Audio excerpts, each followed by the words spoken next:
Hey guys, gonna be doing continuation of biblical immorality on Genesis. Sorry, my voice is a little messed up today.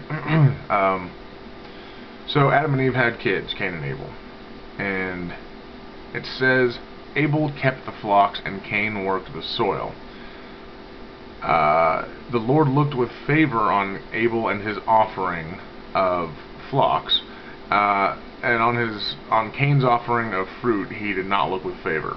Now, just from the get-go, I find this very interesting because it's like, what is the difference? I mean, they both need to be done.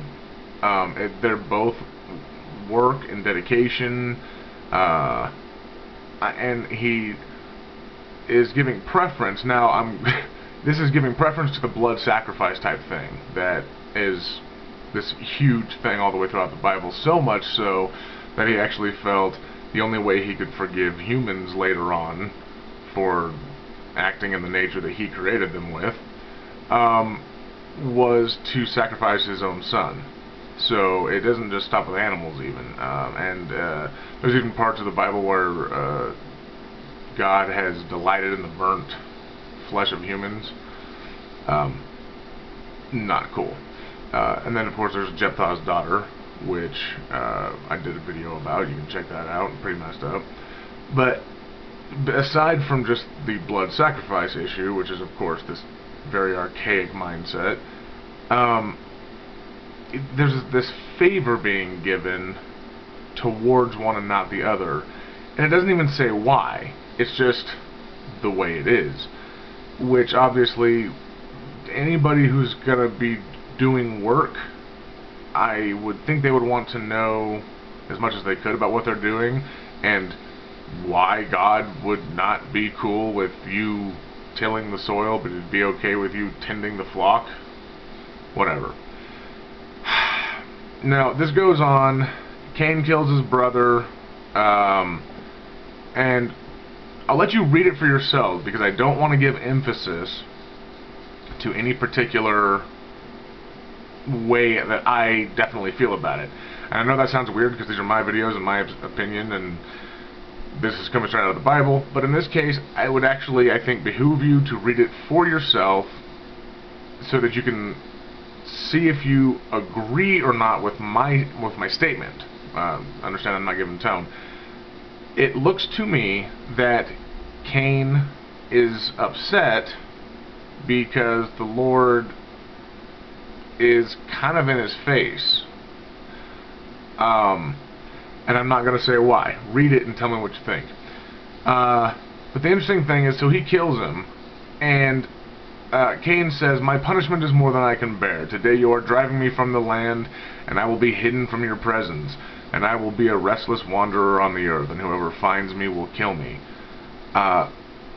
Now, listen to how God replies to Cain, the guy who just killed his own brother.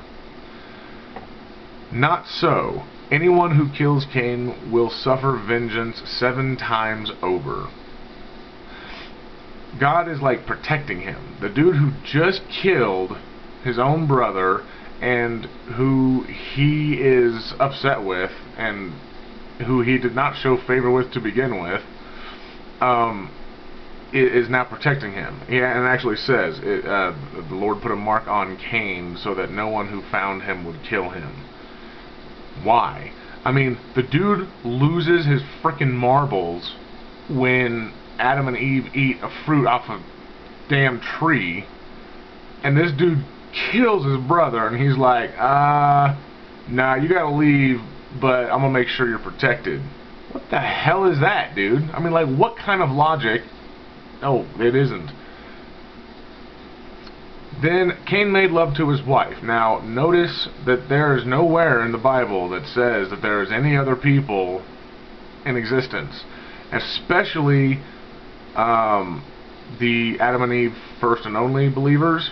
There couldn't be any others. If you believe Adam and Eve are the mother and father to the whole world, there's no other people. So Cain made love to his wife. Either that's just right into existence out of nowhere, like there's these other people, and if you read some other stuff, it talks about the land of Nod, but it just throws it in. No explanation as to why it's there, how it got there, and like which came first, chicken or the egg. So this is where the whole incest argument comes in, because if there were no other people, well, Cain obviously had to have sex with either either his sister, one of his sisters, or his mom. And that's not an opinion, that's a fact. So she gets pregnant, and this stuff happens later on, and I'm going through this very fast so that you can kind of read a little bit for yourself in order to get the context. Plus, different versions have a couple different words. The meaning is still the same. But this goes all the way down to if Cain is avenged 7 times, then Lamech 77 times. Now, obviously that doesn't even make sense, because you really can't kill somebody 7 times. If they're dead, they're dead. And if they're not dead, they weren't dead. So, I don't understand this. But this whole thing about the indifference to what he did, like, why in the world would you protect someone who had done that?